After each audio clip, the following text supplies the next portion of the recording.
Shalom, Brachot lekulam, manishma, manianim, mayesh haverim, makara hebre, hakol beseder, eise yofi. Saludos, bendiciones a todos nuestros amables internautas que nos sintonizan semana con semana.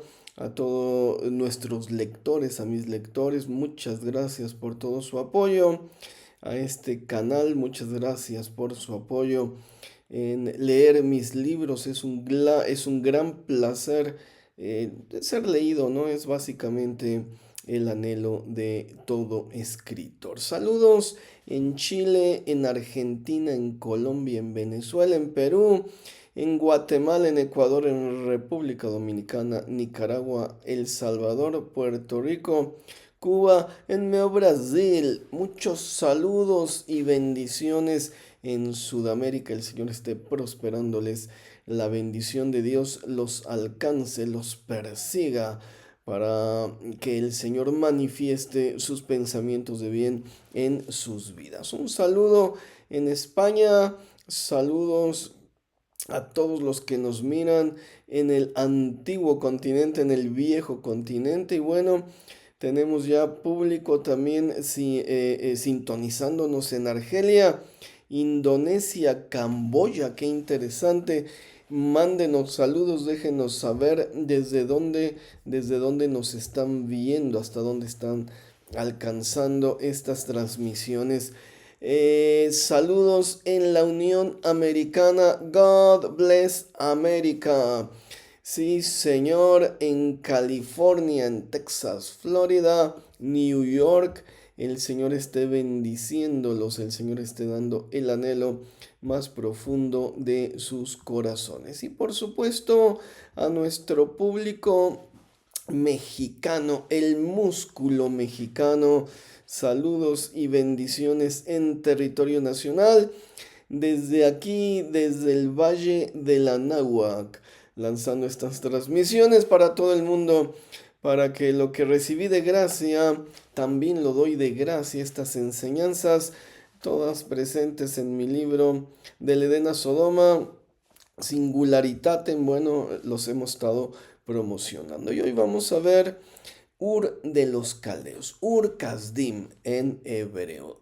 El sitio en cuestión de donde salió Abraham, ¿no? Todavía no le cambiaba Dios el nombre por Abraham, todavía era Abraham.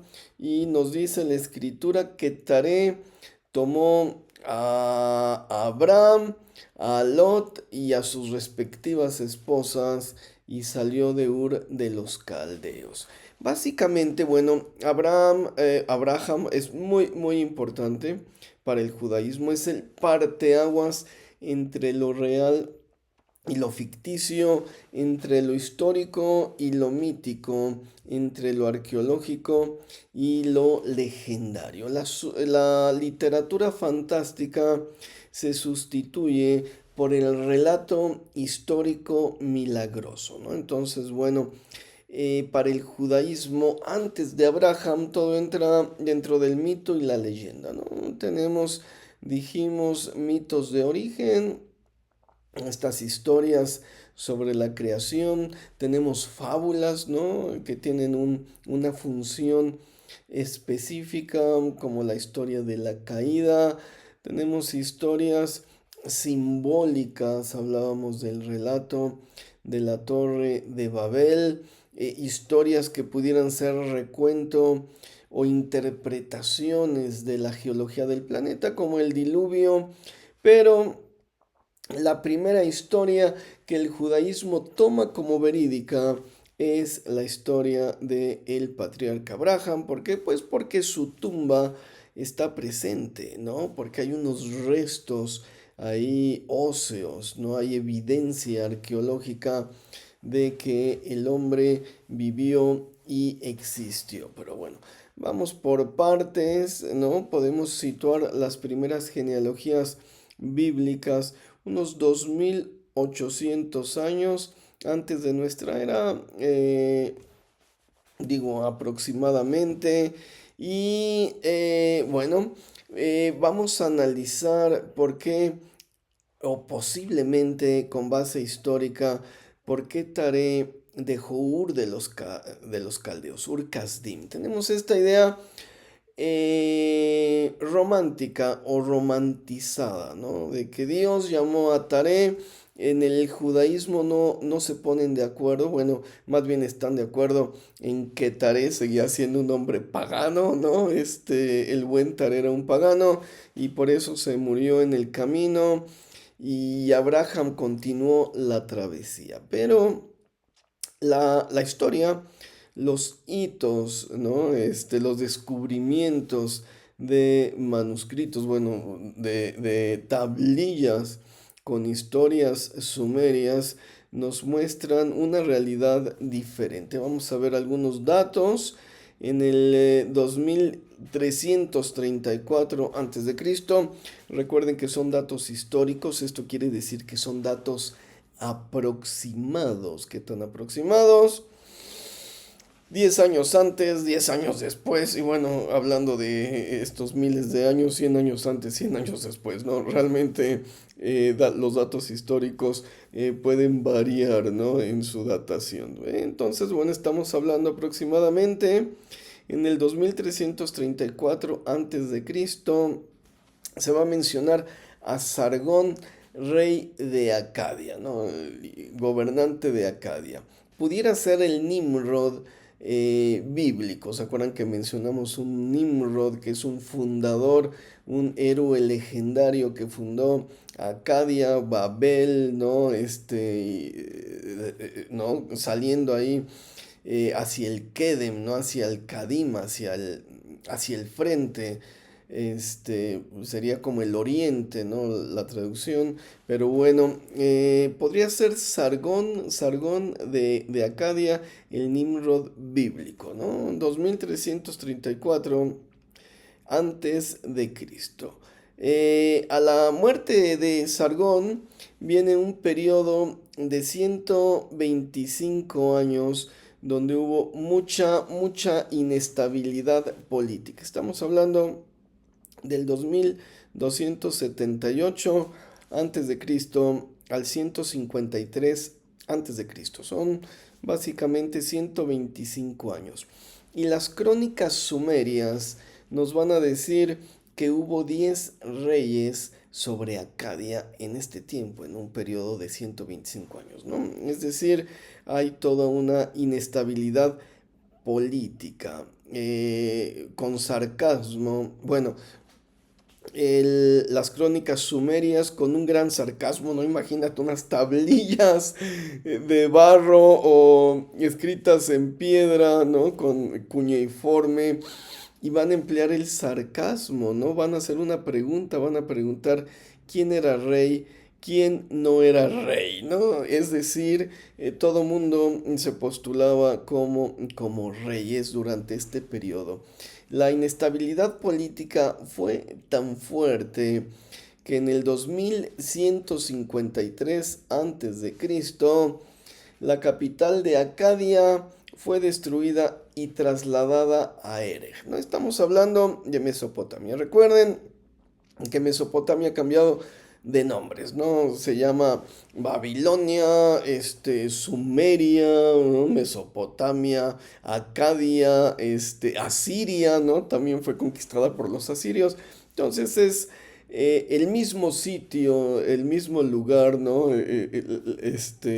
Geográfico, ¿no? Sí, nada más ha cambiado de nombre, ¿no? Con las sucesiones de sus gobernantes, de sus monarcas. Bueno, en el 2153 dijimos, Acadia fue destruida, era la capital, y la capital fue trasladada a Erech, ¿no? Es otra ciudad en Mesopotamia. Bueno, en el 2152 a.C., un año después de que Acadia dejara de fungir como capital, es cuando el texto bíblico sitúa la salida de Taré de Ur de los Caldeos, ¿no? Estamos hablando cerca del Golfo Pérsico, hacia la tierra de Arán, ¿no? Un poco al noroeste.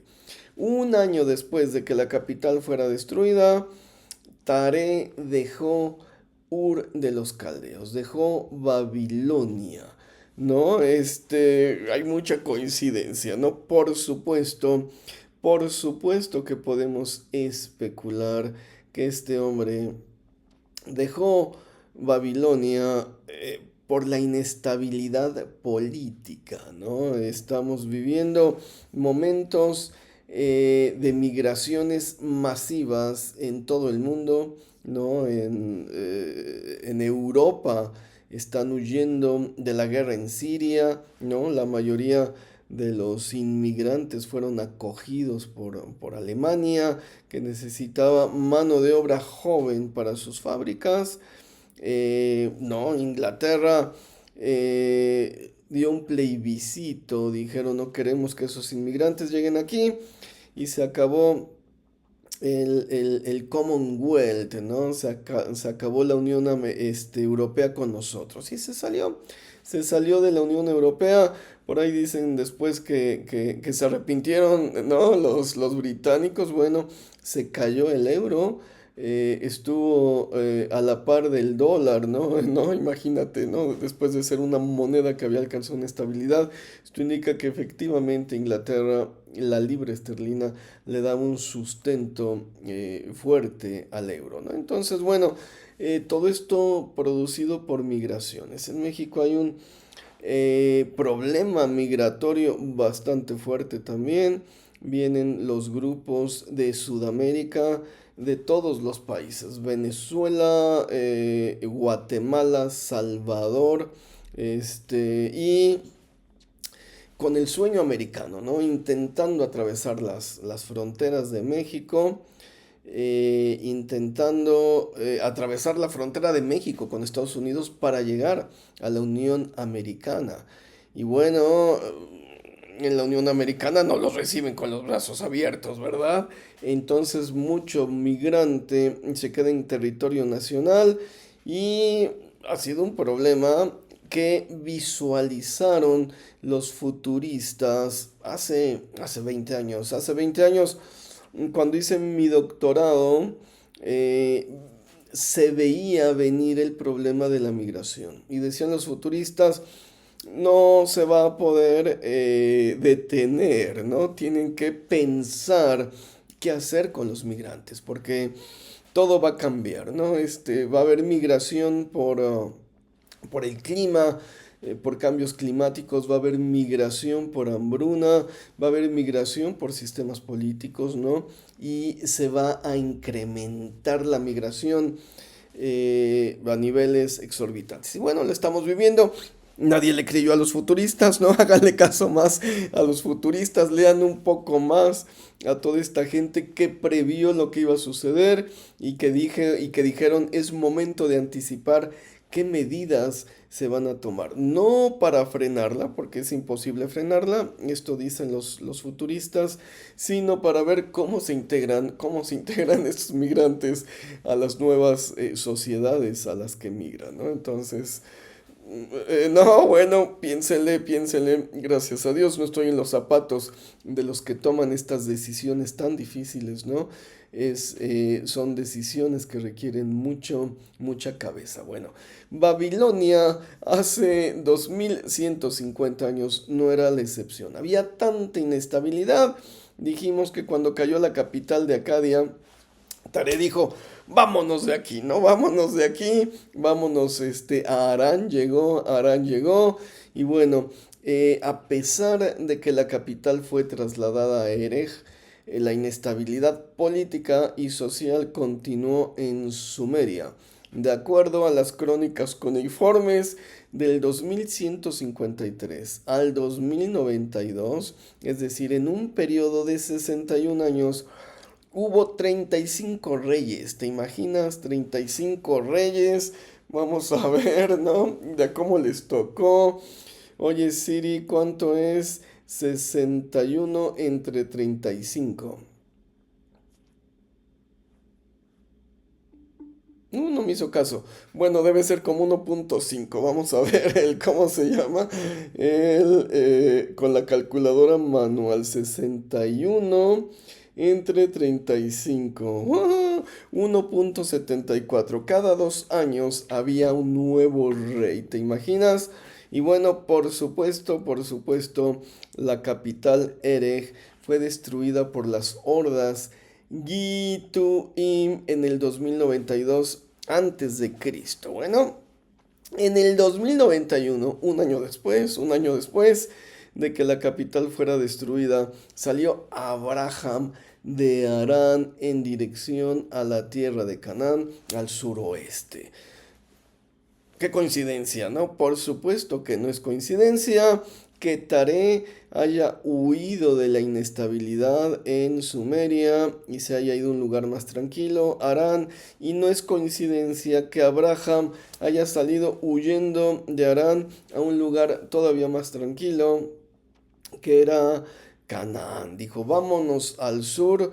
Aquí la cosa política está muy difícil, ¿no? Cayó la otra capital, Erech, quién sabe qué vaya a suceder. Las hordas Gituim, esto quiere decir los salvajes, los bárbaros, están tomando esta tierra.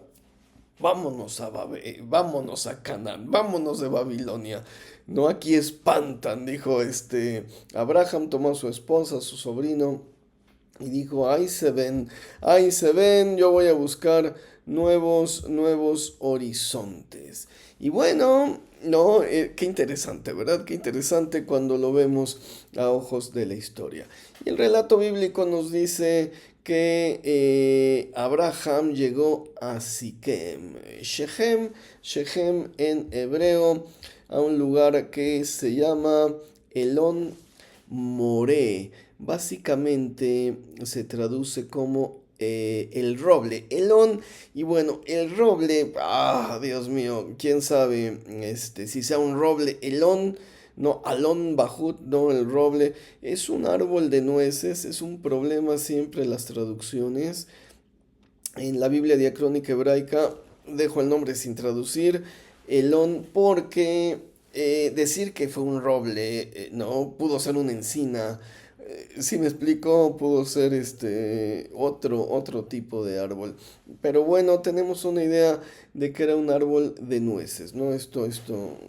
¿No? Todos los teólogos exégetas hebraístas están de acuerdo, ¿no? De que era un árbol de nueces, no roble encino, haya sido lo que sea. Bueno, ahí se manifestó Dios a Abraham mediante una epifanía, donde, no dice la escritura, se le apareció, Niré, no se le apareció físicamente. Bueno, y es muy curioso, bueno, las primeras apariciones que maneja Génesis, ¿no? Las primeras epifanías, a veces son cratofanías, manifestaciones de poder, a veces son, bueno, otro tipo de apariciones divinas. Normalmente tienen un toque antropomorfo. Esto quiere decir que están permeadas por un halo humano, ¿no? Dios básicamente se le apareció a Abraham como un ish, como un varón, como una persona. Maimónides, ¿no? Las tesis maimonideanas, ¿no? Del medievo van a decir que estamos leyendo mal el texto, ¿no? Que todos son términos simbólicos, que varón significa otra cosa espiritual, pero pues que Dios nunca se apareció como hombre. Pero cuando analizamos el Antiguo Testamento, sobre todo los libros de Génesis, de Éxodo, la manifestación de Dios es muy antropomorfa, es muy de una persona. El texto va a cambiar, ¿no? A lo largo de los años y, por ejemplo, bueno, este antropomorfismo se va a disipar, ¿no? La deidad se va a convertir en mucho más trascendente, ¿no? Una deidad uránea, Urania, ¿no? Que habita en los cielos, más entendida de una manera menos específica, menos puntual. Y bueno, vamos a tener las visiones de Isaías, de Ezequiel y la Merkabá, ¿no? La Merkabá de Ezequiel iba a decir, no lo van a creer, no lo van a creer, estoy viendo el trono de Dios. Y arriba en el trono hay como una figura de Ben Adam, hay como una figura de hombre, ¿no? Es decir, para tiempos ya de los reyes, para tiempos de Ezequiel, estas apariciones de Dios como ser humano como que dejaron de ser frecuentes, ¿no? Pues esto es lo que reflejaría una lectura de Ezequiel.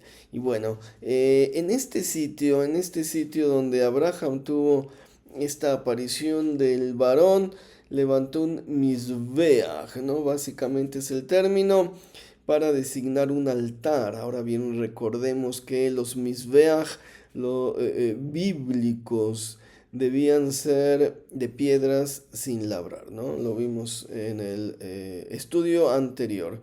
Debían ser de piedras sin labrar para evitar cualquier tipo de idolatrías. Entonces, bueno, por eso el término vernáculo nos está describiendo un altar bien específico, ¿no? El Misbeach no es un altar de piedras, ¿no? Abraham con unas piedras y fue el primer Misbeach que levantó desde Kasdim, desde Ur de los Caldeos. Este lugar en Siquem posteriormente se va a convertir en la capital del reino separatista del norte, del reino de Israel, ¿no? 1000 años después de que Abraham levantara el Misbeach, ¿no? Estos sitios donde ocurrieron epifanías parecen mantener una inmanencia, cuando menos en el imaginario y en la cosmovisión bíblicas, ¿no?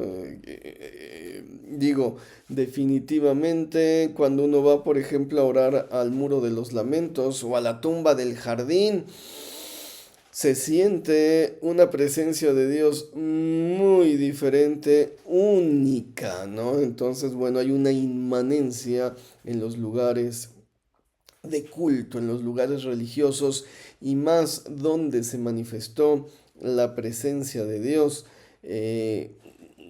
con algún prodigio, con alguna señal, con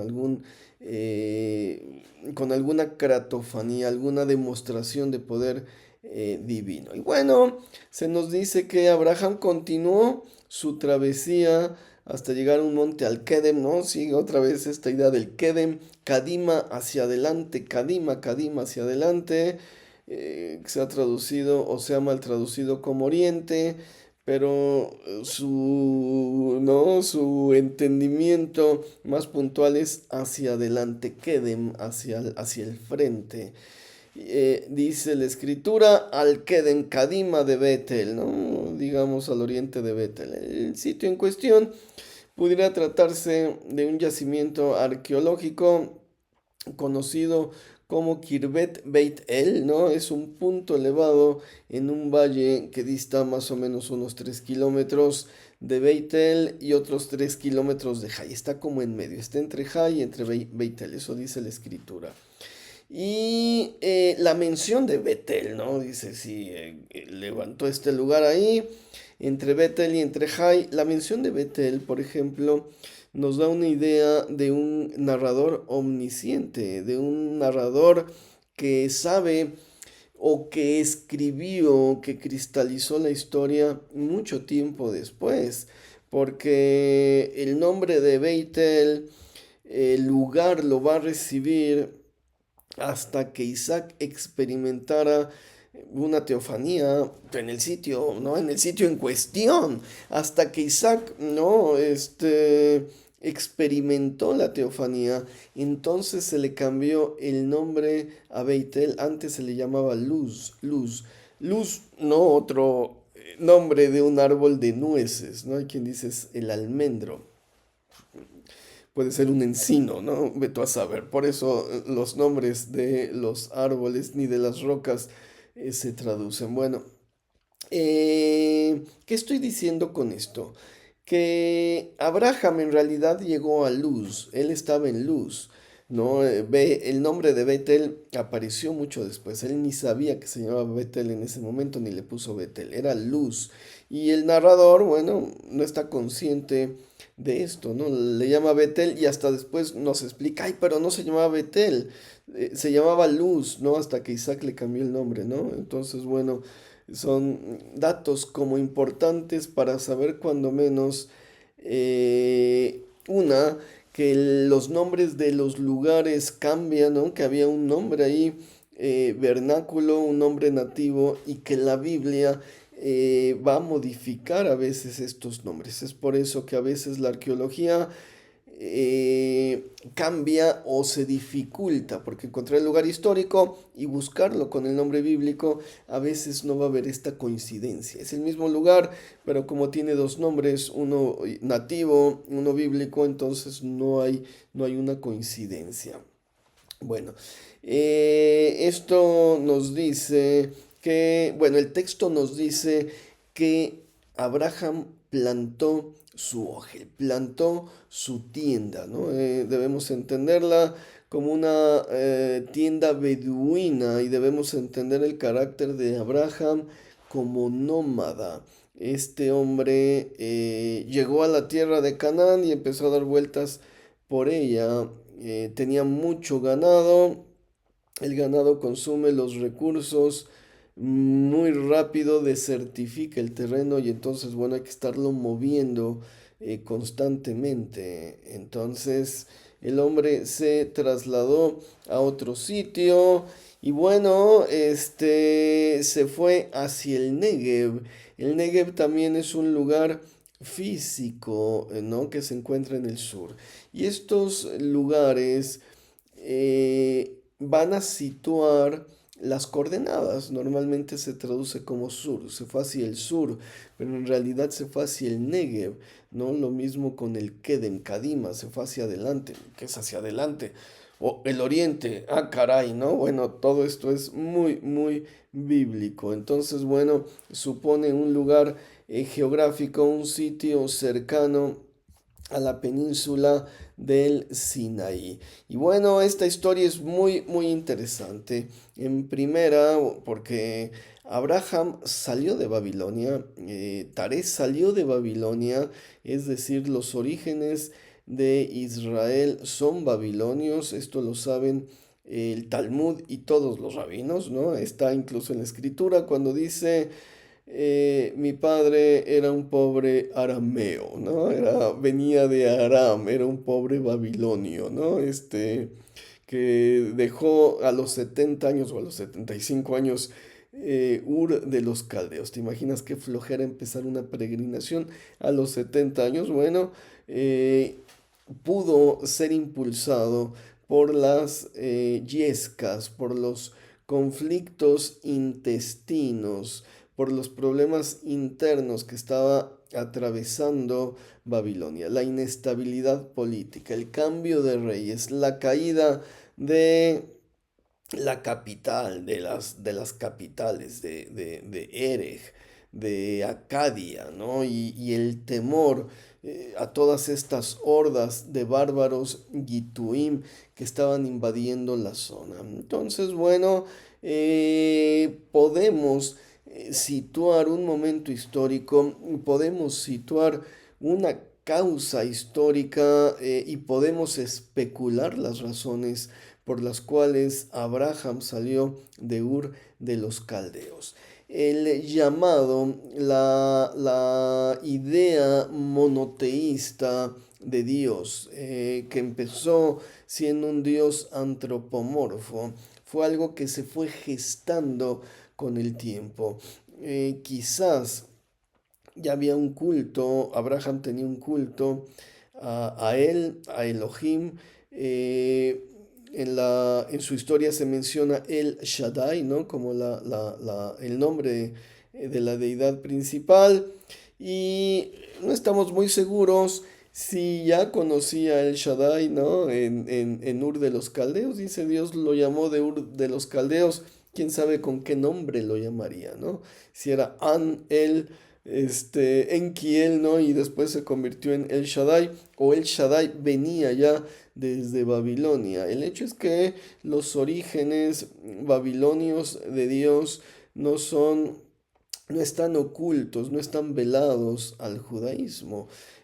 Para Lucas, en el libro de los Hechos, esto es una clara demostración de la supranacionalidad de Dios, que Dios está por encima de las naciones, no tiene una nacionalidad específica.